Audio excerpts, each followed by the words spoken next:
Pois é, vamos ver. Enfim, sempre torço por razões óbvias para que se encontre uma saída negociada e se evite o confronto.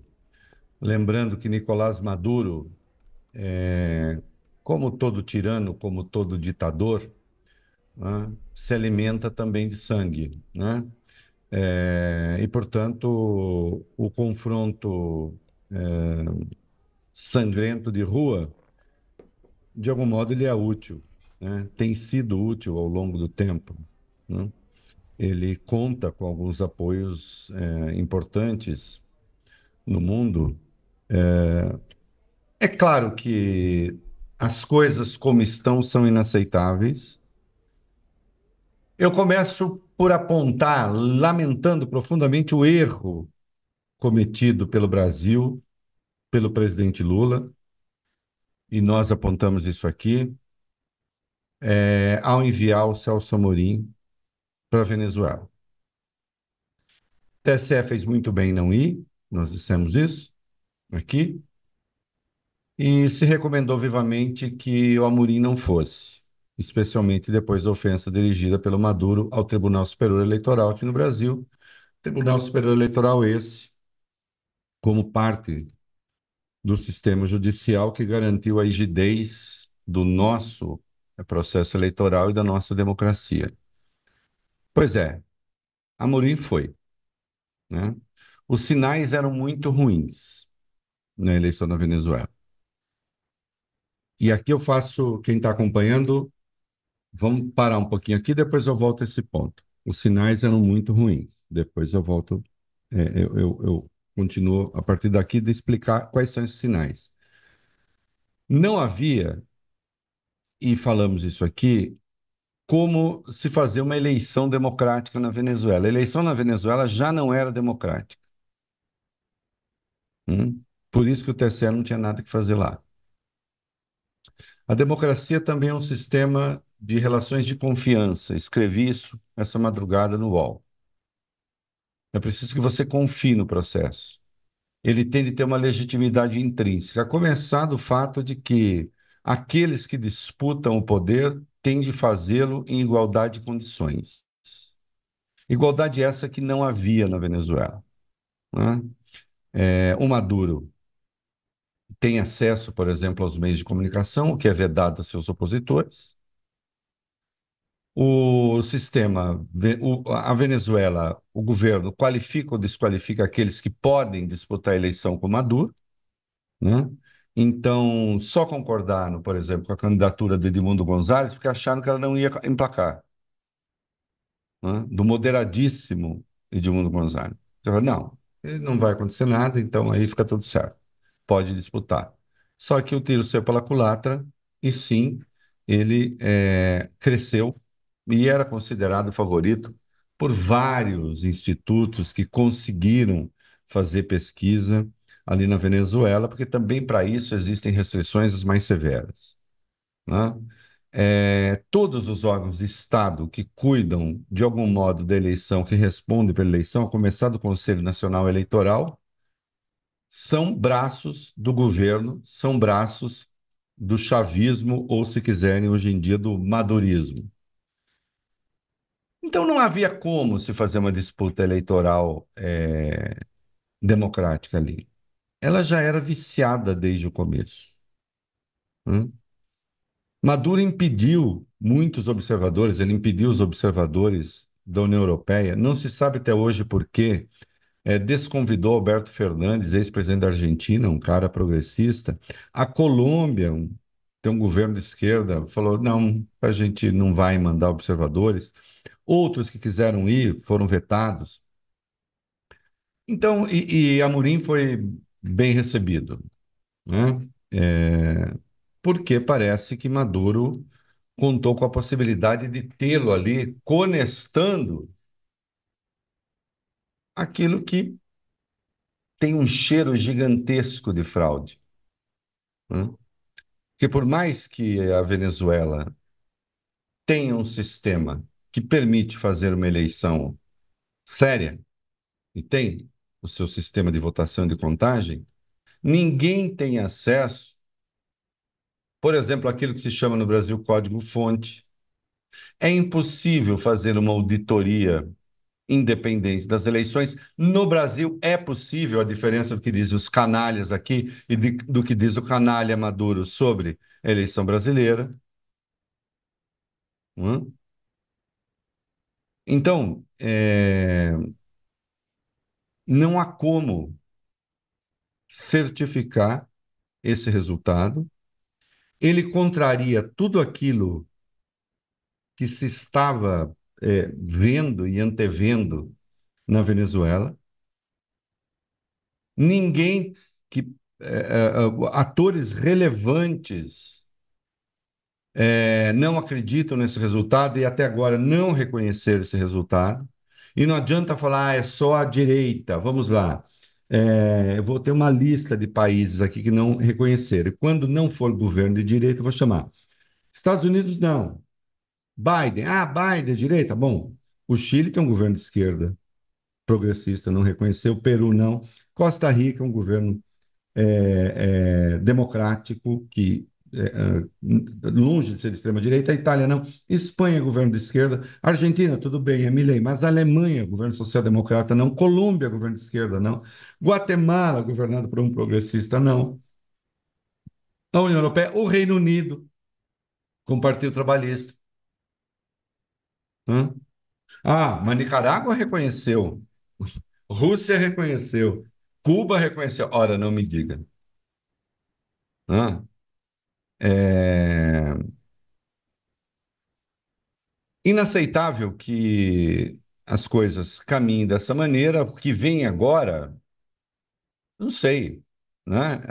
Certamente as sanções que hoje existem contra a Venezuela não vão desaparecer com esse resultado, né? Demorou para divulgar o resultado, teve ali aí o Maduro, como sempre, acusando conspirações, houve um ataque hacker, por isso ele demorou, aí demora. Sai à meia-noite, depois da meia-noite, com um resultado que tem, se não é fabricado, pelo menos tem toda a cara de ser, né? O problema da eleição da Venezuela é que ela é fraudulenta, tenha fraude ou não. Ainda que não exista fraude na contagem dos votos, o processo em si é fraudulento. E é por isso que a gente não poderia ter endossado aquele negócio, né? Sim, havia ali alguns sinais ruins, né? O Instituto Delfos, que fez a pesquisa, nós chegamos a falar desse instituto aqui, né? Dava ali em torno de 60% para oposição e 28% para o Maduro, né? De 25 a 28 para o Maduro. Mas também observava que 68 dos maduristas estavam dispostos a votar, e na oposição eram 48,4. Então, a baixa adesão às eleições prejudicaria mais a oposição. O comparecimento foi de 59%. Não foi tão baixo como foi em 2018, quando houve apenas 46%, mas também não foi o que se esperava mais. E se tinha claro que a alta adesão à eleição seria positiva para a oposição. Não foi tão alta quanto se esperava. E eu, de novo, digo, isso pode estar ligado à ideia da confiança que você tem no processo, né? Em 2015, muita gente na eleição parlamentar, e estava certo, aconteceu, só que depois nós sabemos que houve o confronto com o governo, houve a possibilidade, bom, a oposição vai fazer maioria no parlamento, e você teve uma maioria de 76% que compareceu, muito alto comparecimento, eleição não obrigatória, comparecimento não obrigatório lá, né? Mas em 2018, que o Maduro desqualificou um monte de gente, não, esse não pode concorrer, quem não pode, só 48 foram. Então aí você tem os maduristas que vão e um baixo número de gente da oposição que vai, porque não adianta, né? Mesmo agora, a situação é muito delicada, porque tanto o governo como a oposição disseram, vamos respeitar o resultado. Mas havia nisso a expectativa de uma votação justa também do lado da oposição. E agora, ninguém acredita muito nisso. O Celso Amorim mesmo está dizendo que sem as atas não dá para certificar o resultado. Atas que até agora não existem. Agora precisa ver que ata é essa produzida como, né? O Celso Amorim até usou uma frase de efeito, né? Sou amigo de César, mas sou mais amigo da verdade. Parece que ele está querendo dizer o seguinte: sou amigo de Maduro, mas mais amigo da verdade. Comparar Maduro a César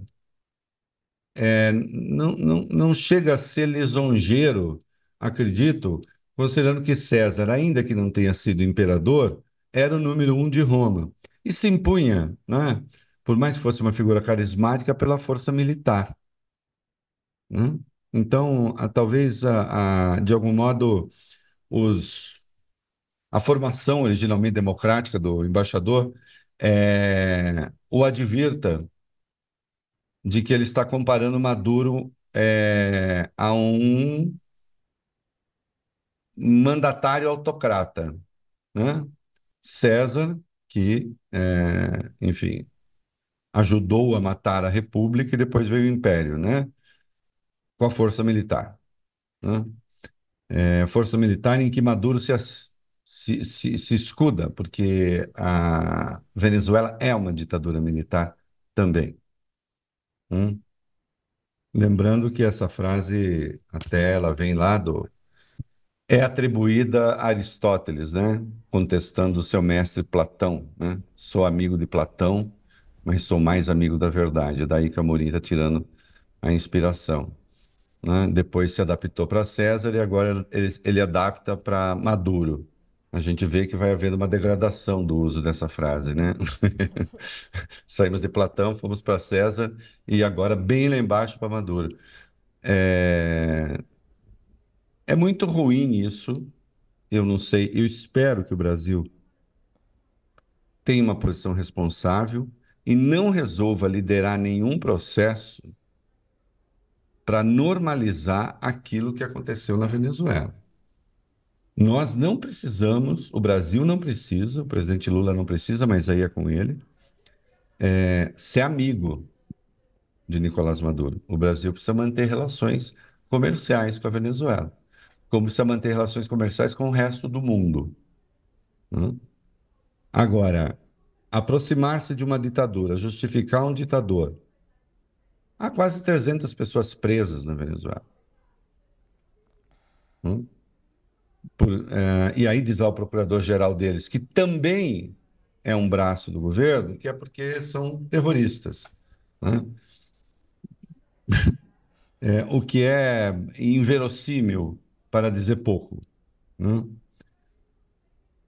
Não foi uma eleição limpa desde o começo, faz-se uma eleição, quase ninguém acredita no resultado. Os mecanismos que certificam a eleição não podem ser submetidos e não têm como ser submetidos a um crivo independente. E, em vez de você ter uma solução, um modelo de transição, você tem um modelo de aprofundamento do confronto.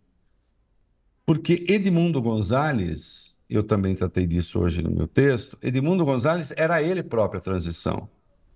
Já estava na cara que com ele, se vencesse, não haveria, digamos,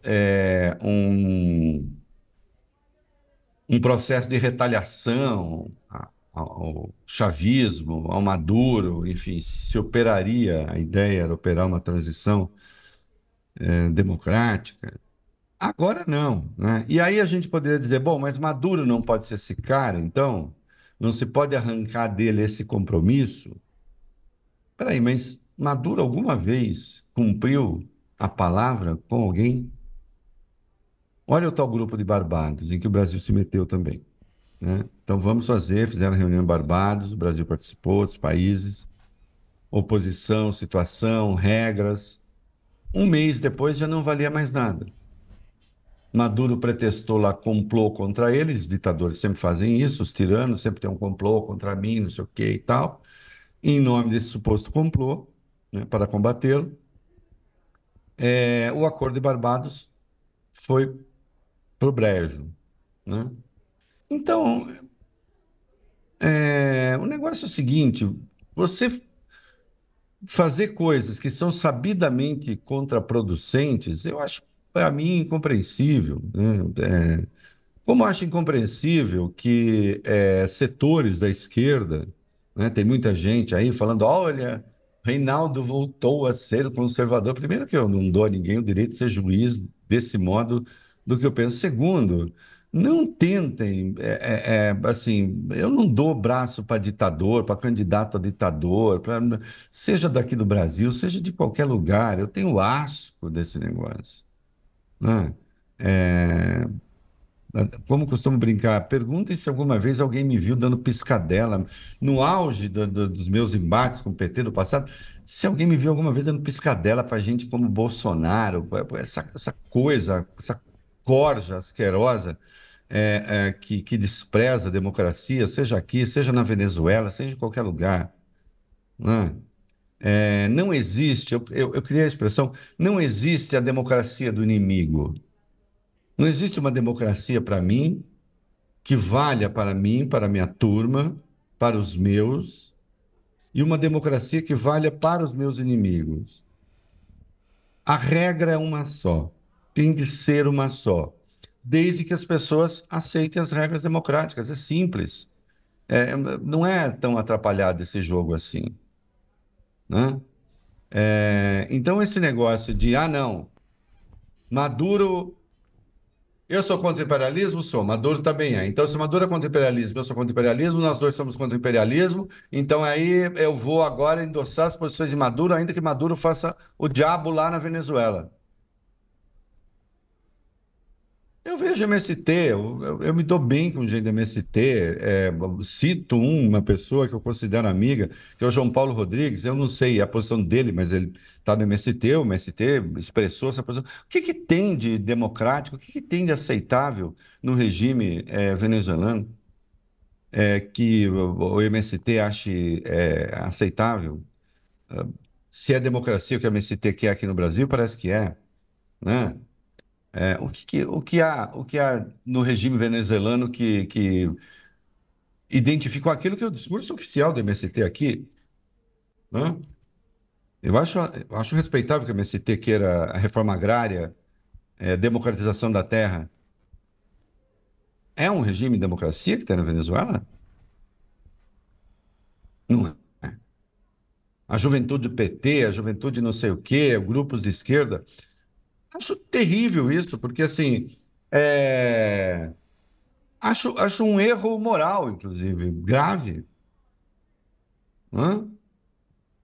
Sabe quem se parece muito com o madurismo aqui no Brasil, com o chavismo aqui no Brasil? Insisto, é o bolsonarismo. Eu encontro mais similaridades. Tem um tirano lá que fica inventando teorias conspiratórias para poder golpear o processo democrático com a chance de democracia. Era rigorosamente o que a gente tinha aqui. Um que tentou. Um regime lá sentado no aparato militar. Também aqui se tentou um regime assentado no aparato militar e não nas regras do jogo. Hum? Usa-se o Congresso lá e a maioria que ele conseguiu, e nós sabemos como, para sufocar a oposição. Aqui se tentou a mesma coisa, se tenta a mesma coisa, a partir de bancadas temáticas, não sei o quê, inclusive para reprimir o MST, não é mesmo? Na sua relação, por exemplo, com a bancada ruralista. Assim, é uma coisa absurda, acho burro, com a devida vênia, que esses setores progressistas fiquem se ligando, fiquem defendendo Maduro. Inclusive um erro tático aqui dentro, tático e estratégico em certa medida, que é nessas horas que o bolsonarismo, que cospe na democracia, que tem desprezo pela democracia, que pisoteia a democracia, é nessas horas que aproveitam esses caras, né, esses setores, fazer, olha lá o que eles fazem, olha como eles não dão importância à democracia. Só falta dizer como nós não damos. Só que eles nos censuram por isso. O que que é? Um jogo travado na lama? É uma disputa travada no inferno? Hã? Nesse negócio não pode haver concessão de nenhuma natureza, entende? Então, assim, é um erro brutal. Agora, o que vai ser? Não sei. Quer dizer, Maduro vai abrir mão de mais 6 anos de mandato e, se cumprir os 6, ficará 17 anos no poder? Né? E o que aconteceu com a economia venezuelana nesse tempo, né, e com os setores da sociedade venezuelana? Olha o número de exilados que existem, exilados, de pessoas que deixaram a Venezuela, porque o regime não consegue nem conviver de forma importante com seus nacionais, de forma digna com seus nacionais. Desastre, desastre, comprovando o erro que foi ter ido lá, né? Porque acho que, assim, vamos ver em que status o Brasil vai manter esse troço, né? Quando menos, teria que se unir a um grupo de países democráticos, alguma coisa, para tirar uma posição conjunta. Eu espero que o Brasil não se torne o fiador do regime. Que a chance de daqui a pouco ter confronto sangrento na rua mais uma vez é enorme, né? Então, o conjunto da obra é um desastre em si, para os venezuelanos e para a democracia, e para o Brasil, crônica de um erro anunciado, né? Dá até preguiça quase de falar, olha, e aí? Né? Porque assim, a única razão, assim, só tinha um resultado positivo para o Brasil na saída do Amorim. Seria a oposição ganhar e ele certificar, né? E falar, olha, foi legítimo, tal, não sei o quê. Fazer a transição. Ganhando o ditador para a crença de quase ninguém, né? Sim, temos o democrata Putin, o democrata Daniel Ortega, né? Gente dessa qualidade, né? Certificando a lisura do que se passa lá, né? Aqueles que, obviamente, não podem certificar a lisura do que se passa nos seus próprios países. Não tem jeito nessas coisas. Né? Não dá para cometer. é, Errar uma vez, ok, errar duas, ok, errar três, aí já começa a desafiar a tolerância daqueles de bom senso. Né? E a quem aproveita essa relação do Brasil com a Venezuela, desse modo? Né? Então, espero que, uma vez feita a besteira, o Brasil passe a ter agora a prudência que não teve até aqui, nessa relação. Né? Não, eu não estou como Milei, esse vagabundo que está sugerindo que haja um golpe militar na Venezuela, né, no seu tweet. Antes mesmo do resultado, ditador, não sei o quê. Primeiro que não cabe a um chefe de Estado falar desse modo, né? É preciso ter uma linguagem mais comedida. Dois, que é um absurdo que um chefe de Estado inste os militares de um outro país a depor um presidente. É inacreditável que isso aconteça. Entende? Inacreditável. Daí que eu tenho encerrado meu texto lembrando que Maduro, em 2013, quando Chávez morreu, ele disse que um passarinho falou com ele, era Chávez, na forma de um passarinho falando com ele que ele seria o sucessor e tal, né? E a gente sabe que Milei fala com cachorro, né? Já deixou isso claro, né? Então, assim, você tem o fascista que fala com passarinho, você tem o fascista que fala com cachorro, né?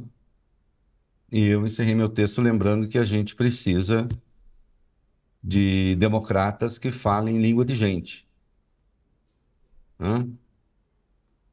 É, nem de passarinho, nem de cachorro. Nenhuma dessas maluquices, né, nos serve. Então, tomara que se venha fazer a coisa certa daqui para frente, aqui no Brasil, né? E que a Venezuela encontre algum caminho de convivência. Poderia, ao menos, né, vai, dado o desastre, Maduro, pelo menos arrancar de Maduro o compromisso de fazer a transição do regime para a democracia. Mas eu, sinceramente, não acredito nisso. Entende? Eu não acredito em gente que fala com passarinho, só em São Francisco de Assis. A gente vai